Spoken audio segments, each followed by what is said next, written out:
नमस्कार दोस्तों, प्रतिबद्ध क्लासेस में आपका स्वागत है। इस वीडियो में हमने Madhya Pradesh assistant professor examination राजनीति विज्ञान विषय के यूनिट 9 और यूनिट 10 से संबंधित प्रश्नों को शामिल किया है।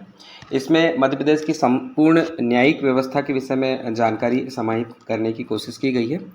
तो चलिए आरंभ करते हैं आज के हमारे पहले प्रश्न के साथ में। हमारा पहला प्रश्न है, राष्ट्रीय विधिक सेवा प्राधिकरण नालसा का गठन वर्ष है। ऑप्शन दिए हैं, ए है 1967, बी है 1987, सी 2001 और डी है 2002।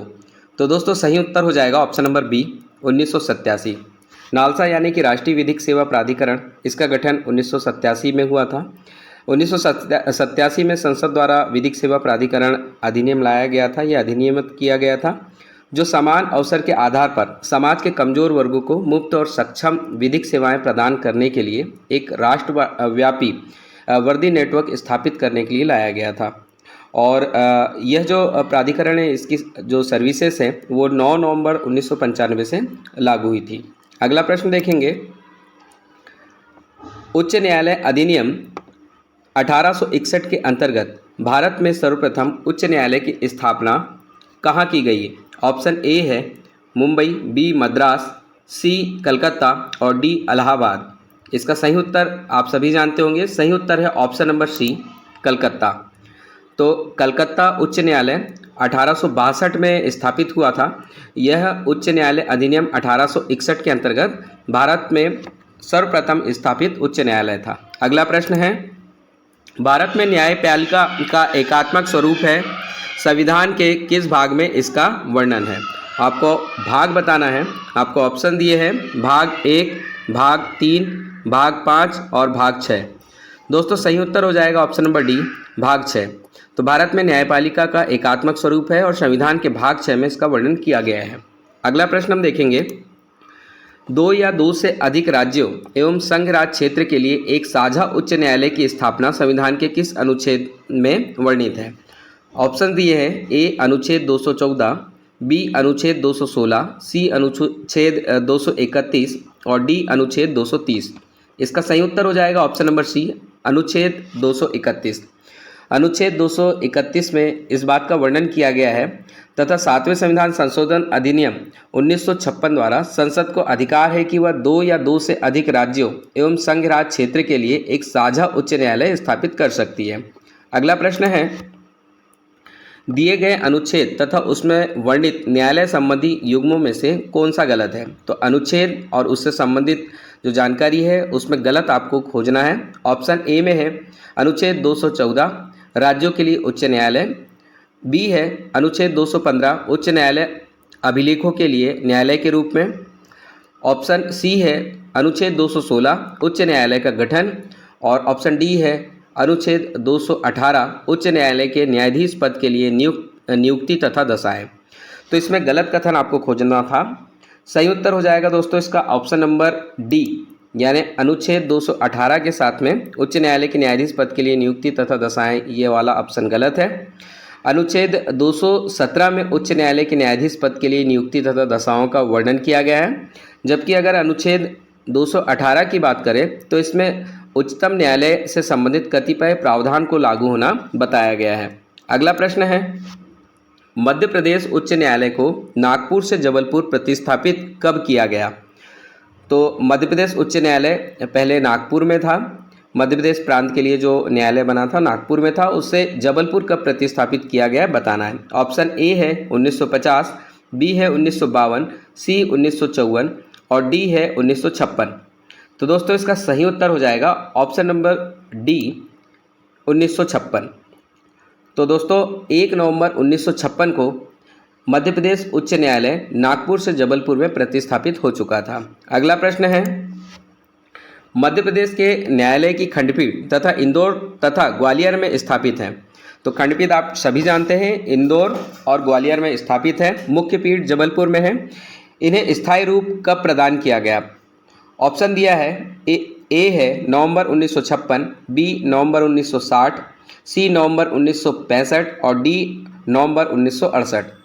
इसका सही उत्तर ऑप्शन नंबर डी हो जाएगा नवंबर 1968। 28 नवंबर 1968 को राष्ट्रपति डॉक्टर जाकिर हुसैन ने राज्य पुनर्गठन अधिनियम 1956 की धारा 51 की उपधारा 2 के अंतर्गत दोनों खंडपीठों यानी इंदौर और ग्वालियर दोनों को ही स्थायी स्वरूप प्रदान किया है। अगला प्रश्न हम देखेंगे, राज्य न्यायिक अकादमी कहाँ स्थित है? ऑप्शन ए है जबलपुर, बी इंदौर, सी भोपाल और डी ग्वालियर। सही उत्तर हो जाएगा ऑप्शन नंबर ए जबलपुर। ये राज्य न्यायिक अकादमी जो होती है इसमें अधीनस्थ न्यायालय के न्यायाधीशों को प्रशिक्षण दिया जाता है और ये अप्रैल 1889 में जबलपुर में स्थापित की गई है। अगला प्रश्न है, मध्य प्रदेश उच्च न्यायालय की तीसरी खंडपीठ कहाँ स्थापित किया जाना है? इससे पहले हमने जाना कि इंदौर तथा ग्वालियर में खंडपीठ हैं, दोनों खंडपीठ के अलावा तीसरी खंडपीठ बनना है, कहाँ प्रस्तावित है? ऑप्शन ए बी भोपाल, सी रीवा और डी सागर। सही उत्तर हो जाएगा ऑप्शन नंबर बी भोपाल। तो मध्य प्रदेश उच्च न्यायालय की तीसरी खंडपीठ भोपाल में स्थापित की जानी है, यह प्रस्तावित है। अगला प्रश्न देखेंगे, मध्य प्रदेश उच्च न्यायालय के प्रथम मुख्य न्यायाधीश थे। ऑप्शन दिए हैं A J S Verma, B R C Lahoti, C Mohammad Hidayatullah और डी एम धर्माधिकारी। सही उत्तर हो जाएगा option number C Mohammad Hidayatullah, जो बाद में 1868 से 70 के दौरान भारत के 11वें मुख्य न्यायाधीश के रूप में भी रहे हैं। अगला प्रश्न हम देखेंगे, मध्य प्रदेश उच्च न्यायालय जबलपुर का विशाल भवन कब बनाया गया? तो वर्तमान में जबलपुर उच्च न्यायालय में जिस भवन में मध्य प्रदेश उच्च न्यायालय अभी रनिंग हो रहा है वह कब बना है? ऑप्शन ए 1968, बी 1872, सी 1935 और डी 1899। तो दोस्तों इसका सही उत्तर हो जाएगा ऑप्शन नंबर डी 1899। 1899 में लोक निर्माण विभाग के अधिकारी हेनरी इरविन ने इसे 1886 में डिजाइन किया था तथा 1899 में उनके निर्देशन में यह बनके पूर्ण हुआ था। अगला प्रश्न हम देखेंगे, मध्य प्रांत के लिए उच्च न्यायालय का गठन नागपुर में किया गया था, इसकी स्थापना कब की गई थी? तो आपको बताना है, इससे पहले हमने डिस्कस किए कि नागपुर में मध्य प्रांत के लिए न्यायालय था, तो इसकी स्थापना कब की गई थी? Option A 1899, B 1919, C 1936, D 1956। तो दोस्तों इसका सही उत्तर हो जाएगा ऑप्शन, इसमें सही उत्तर दिया नहीं है तो इसमें सही उत्तर हो जाएगा 1936, यानी ऑप्शन नंबर सी इसका बिल्कुल करेक्ट है। मध्य प्रांत के लिए उच्च न्यायालय का गठन नागपुर में किया गया था, इसकी स्थापना 1936 में हुई थी। 2 जनवरी 1936 को इसकी स्थापना भारत सरकार अधिनियम 1935 के अंतर्गत की गई थी। अगला प्रश्न हम देखेंगे, संविधान के किस अनुच्छेद के अंतर्गत आवश्यकता पड़ने पर अतिरिक्त तथा कार्यवाहक न्यायाधीशों की नियुक्ति की जाती है? तो आपको बताना है कि अतिरिक्त न्यायाधीश और कार्यवाहक न्यायाधीश की नियुक्ति जब भी आवश्यकता होती है तो नियुक्ति की जाती है तो किस अनुच्छेद के अंतर्गत की जाती है? ऑप्शन ए अनुच्छेद 216, बी अनुच्छेद 218, सी अनुच्छेद 220 और डी अनुच्छेद 224। इसका सही उत्तर ऑप्शन नंबर डी हो जाएगा। ऑप्शन नंबर डी में दिया है अनुच्छेद 224। तो अनुच्छेद 224 के अंतर्गत इस प्रकार जो नियुक्त न्यायाधीश होता है उसका कार्यकाल 2 वर्ष तक ही रहेगा, किंतु कार्यवाहक न्यायाधीश की अवधि के समाप्त होने से पहले ही स्थायी न्यायाधीश की व्यवस्था करनी आवश्यक हो जाएगी। अगला प्रश्न हम देखेंगे, न्यायाधीश के संदर्भ में दिए गए युग्मों में से गलत युग्म छांटें। आपको युग्म दिए हैं, ऑप्शन ए दिया है पीवी दीक्षित, सर्वाधिक लंबा कार्यकाल, बी है सुनीता यादव, मध्य प्रदेश की पहली महिला न्यायाधीश, सी दिया है जी सुहानी, न्यूनतम कार्यकाल और डी दिया है एम हिदायतुल्ला, उच्चतम न्यायालय के प्रथम मुस्लिम न्यायाधीश। तो दोस्तों इसका सही उत्तर हो जाएगा ऑप्शन नंबर बी, यानी ऑप्शन नंबर बी वाला जो युग्म है वो गलत है। इसमें दिया है सुनीता यादव मध्य प्रदेश की पहली महिला न्यायाधीश, तो ये गलत है। मध्य प्रदेश की पहली महिला न्यायाधीश जो थी उनका नाम था सरोजनी सक्सेना। इसके अतिरिक्त बाकी के अन्य ऑप्शन बिल्कुल सही हैं, इन्हें दोहरा लेते हैं। पीवी दीक्षित सर्वाधिक लंबा कार्यकाल इनका रहा है। जी सुहानी की बात करें तो इनका कार्यकाल न्यूनतम रहा है।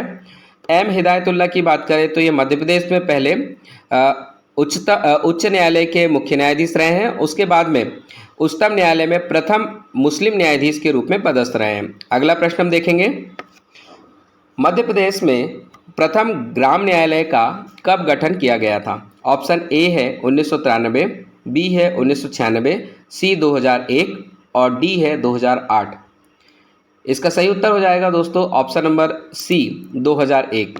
मध्य प्रदेश में प्रथम ग्राम न्यायालय का स्थापना 11 दिसंबर 2001 को नीमच जिले के झांतला ग्राम में किया गया था और इसका जो गठन था वो मध्य प्रदेश ग्राम न्यायालय 1996 अधिनियम के तहत प्रथम ग्राम न्यायालय बनाया गया था। अगला प्रश्न हम देखेंगे, संसद द्वारा ग्राम न्यायालय अधिनियम कब पारित किया गया था? ऑप्शन ए है 1996, बी है 2001, सी है 2008 और डी है 2014। इसका सही उत्तर हो जाएगा दोस्तों ऑप्शन नंबर सी 2008।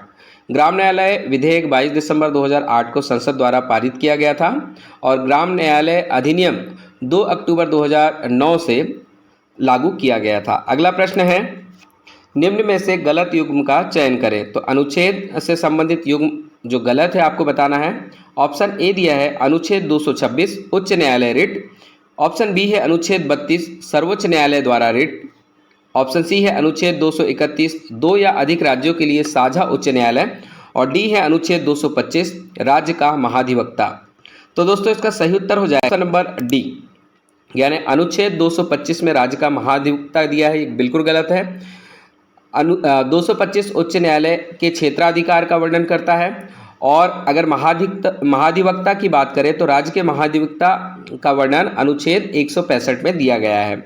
इसके अलावा बिल्कुल बाकी के अनुच्छेद जो है बिल्कुल सही हैं। 226 में उच्च न्यायालय रिट का वर्णन है, 32 में सर्वोच्च न्यायालय द्वारा रिट का वर्णन है, अनुच्छेद 231 में दो या अधिक राज्यों के लिए साझा उच्च न्यायालय का वर्णन किया गया है। अगला प्रश्न देखेंगे, मध्य प्रदेश के प्रथम महाधिवक्ता थे, तो आपको पहले महाधिवक्ता का नाम बताना है। ए है प्रशांत सिंह, बी एम अधिकारी, सी है पीवी दीक्षित और डी है जीपी सिंह। दोस्तों इसका सही उत्तर हो जाएगा ऑप्शन नंबर बी एम अधिकारी। एम अधिकारी मध्य प्रदेश के प्रथम महाधिवक्ता थे। अगर वर्तमान महाधिवक्ता की बात करें तो प्रशांत सिंह वर्तमान के महाधिवक्ता हैं। जीपी सिंह की बात करें तो जीपी सिंह कार्यवाहक राज्यपाल के पद पर भी आसीन रहे हैं और पीवी दीक्षित की बात करें तो ये मध्य प्रदेश के कार्यवाहक राज्यपाल तो रहे हैं और साथ में मध्य प्रदेश के प्रथम लोकायुक्त भी रहे हैं।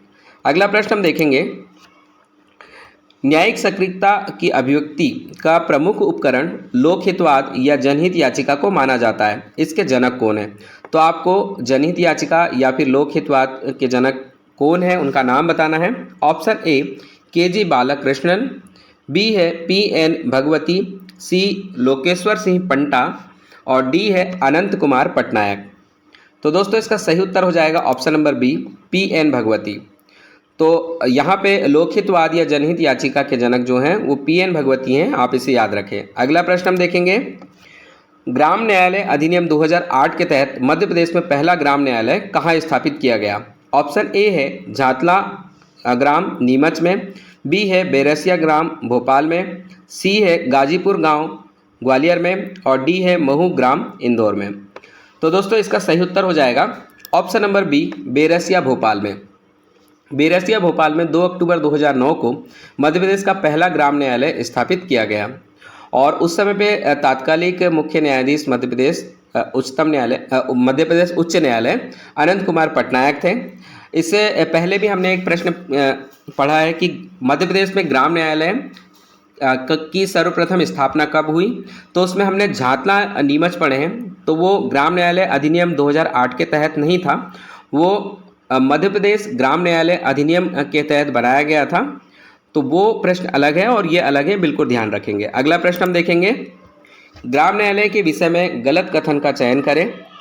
आपको गलत कथन खोजना है। ऑप्शन ए है ग्राम न्यायालय में प्रथम श्रेणी मजिस्ट्रेट स्तर का न्यायाधीश होता है जिसे न्यायाधिकारी कहते हैं।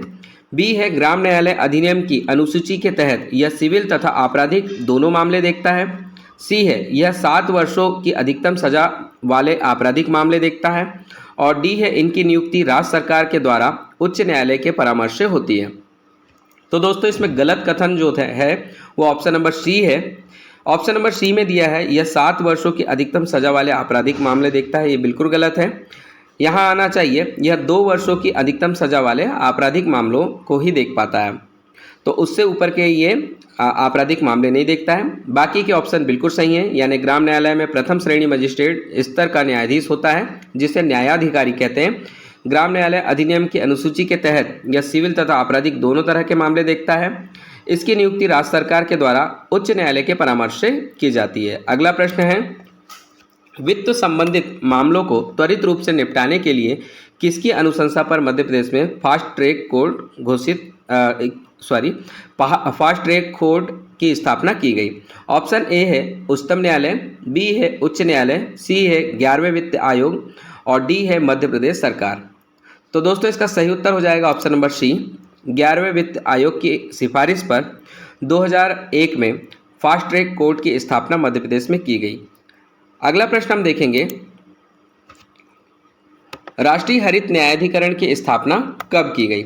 आपको ऑप्शन दिए हैं, ए है 18 अक्टूबर 2010, बी है 18 अक्टूबर 2011, सी 18 अक्टूबर 2012 और डी है 18 अक्टूबर 2013।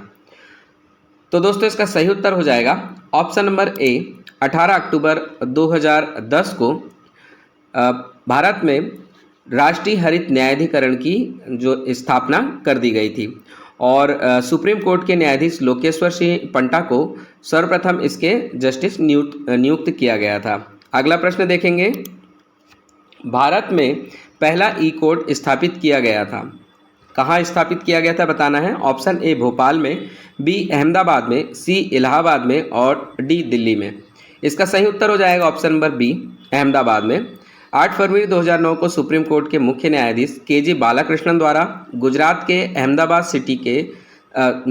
सिटी में सिटी सिविल एवं सेशन न्यायालय में पहला ई कोर्ट स्थापित किया गया था। अगला प्रश्न देखेंगे, न्यायाधीशों के प्रशिक्षण के लिए मध्य प्रदेश सरकार के द्वारा राष्ट्रीय प्रशिक्षण अकादमी की स्थापना कहाँ की गई है?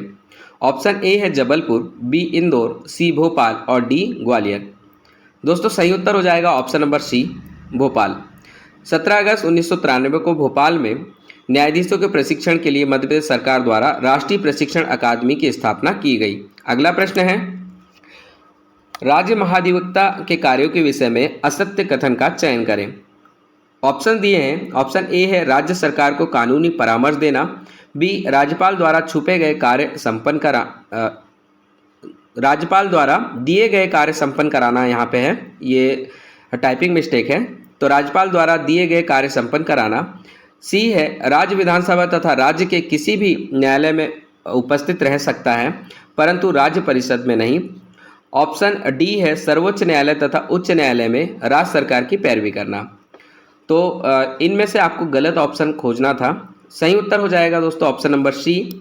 इसमें दिया है वह राज्य विधानसभा तथा राज्य के किसी भी न्यायालय में उपस्थित रह सकता है परंतु राज्य परिषद में नहीं। तो दोस्तों ये गलत हो जाएगा, यहाँ पे सही होना था महाधिवक्ता राज्य विधानमंडल यानी कि विधानसभा और विधान परिषद दोनों ही स्थान पे उपस्थित रह सकता है, साथ में किसी भी न्यायालय में उपस्थित हो सकता है। अगला प्रश्न हम देखेंगे, जनहित याचिका के संबंध में गलत कथन का चयन करें। आपको ऑप्शन दिए हैं, ए केवल प्रभावित व्यक्ति ही न्याय प्राप्त करने की अपील कर सकता है, बी न्यायालय स्वतः संज्ञान भी ले सकता है, सी जनहित याचिका के जनक P.N. भगवती को माना जाता है और डी उच्च न्यायालय अनुच्छेद 226 के तहत रिट जारी कर सकता है। तो आपको बताना है इसमें गलत कथन जनहित याचिका के संबंध में क्या है। दोस्तों सही उत्तर हो जाएगा ऑप्शन नंबर ए, यानी पहला कथन गलत है। इसमें केवल प्रभावित व्यक्ति ही न्याय प्राप्त करने की अपील कर सकता है, ये बिल्कुल गलत है। इसमें जो भी पीड़ित व्यक्ति है वो स्वयं या फिर कोई उसका जो पहचान वाला व्यक्ति हो या पहचान वाला नहीं भी हो या कोई संस्था इत्यादि हो, ठीक है, ये सब न्याय प्राप्त करने की अपील कर सकते हैं। इसके अलावा न्यायालय स्वतः संज्ञान भी ले सकता है। जनहित याचिका के जनक P.N. भगवती को माना जाता है और जनहित याचिका के संबंध में यह भी बात बिल्कुल सही है कि उच्च न्यायालय अनुच्छेद 226 के तहत रिट जारी कर सकता है। अगला प्रश्न हम देखेंगे, कुटुंब न्यायालय के गठन की अनुशंसा किसने की? आपको ऑप्शन दिए हैं, ए है महिला आयोग, बी है विधि आयोग, सी है मानवाधिकार आयोग और डी है उच्चतम न्यायालय। दोस्तों सही उत्तर हो जाएगा ऑप्शन नंबर बी, विधि आयोग। भारत में विधि आयोग की 59वीं रिपोर्ट में कुटुंब न्यायालय के गठन की सिफारिश की गई थी। अगला प्रश्न हम देखेंगे, विधिक सेवा दिवस कब मनाया जाता है? ऑप्शन ए है 9 नवंबर, बी है 26 नवंबर, सी है 26 जनवरी और डी है 31 अक्टूबर। तो आपको बताना है इसमें विधिक सेवा दिवस कब मनाया जाता है। दोस्तों इसका सही उत्तर हो जाएगा ऑप्शन नंबर ए 9 नवंबर। 9 नवंबर को राष्ट्रीय विधिक सेवा दिवस मनाया जाता है। 1887 में संसद द्वारा विधिक सेवा प्राधिकरण अधिनियम अधिनियमित किया गया था और यह 9 नवंबर 1995 को लागू हुआ था। तो इसी डेट के अनुसार विधिक सेवा दिवस 9 नवंबर को मनाया जाता है। अगला प्रश्न है, भारत में विधि दिवस कब मनाया जाता है। तो आपको बताना है विधि दिवस कब मनाया जाता है। इससे पहले हमने देखे विधिक सेवा दिवस, अब आपको बताना है विधि दिवस। ऑप्शन ए है 9 नवंबर, बी 26 नवंबर, सी 25 दिसंबर और डी है 26 जनवरी। दोस्तों इसका सही उत्तर हो जाएगा ऑप्शन नंबर बी 26 नवंबर। 26 नवंबर को संविधान बना था। डॉक्टर लक्ष्मी मल सिंघवी के प्रयासों से और सुप्रीम कोर्ट बार एसोसिएशन द्वारा 1979 को भारत में विधि दिवस मनाने की जो परंपरा है वो आरंभ की गई और 26 नवंबर के दिन संविधान निर्माण समिति के वरिष्ठ सदस्य महान विधिवेत्ता डॉक्टर सर हरि सिंह गौर का जन्मदिवस भी मनाया जाता है जो मध्य प्रदेश से संबंधित है। इसके अतिरिक्त 26 नवंबर 2015 से भारत में संविधान दिवस मनाने की परंपरा आरंभ हुई है। तो हर वर्ष 26 नवंबर को संपूर्ण भारत में संविधान दिवस भी मनाया जाता है। तो याद रखेंगे विधि दिवस और संविधान दिवस एक ही दिन मनाया जाता है। अगला प्रश्न हम देखेंगे, मध्य प्रदेश हाईकोर्ट के वर्तमान चीफ जस्टिस बने हैं। तो वर्तमान में जो नए चीफ जस्टिस हैं उनके विषय में बात कर रहे हैं हम। तो आपको बताना है कौन है। ऑप्शन ए है सी लागू, बी है संजीव सचदेवा, सी है GS संधवालिया और डी है अवधेश कुमार श्रीवास्तव। तो दोस्तों इसका सही उत्तर हो जाएगा option number C GS Sandhawalia. तो वर्तमान में मध्य प्रदेश हाईकोर्ट के वर्तमान चीफ जस्टिस हो गए हैं GS संधवालिया। दोस्तों ये हमारा अंतिम प्रश्न था। हमने उन सभी संभावित प्रश्नों को इसमें लाने का प्रयत्न आपके लिए अत्यंत महत्वपूर्ण है और न्यायालय से संबंधित है। अगले वीडियो में हम कोशिश करेंगे आपको लोक प्रशासन से संबंधित प्रश्नोत्तर दें और जल्द से जल्द ही आपका ये 8वां और 9वां यूनिट है उसको समाप्त करें। तब तक के लिए आप वीडियो देखते रहें। धन्यवाद। जय हिंद।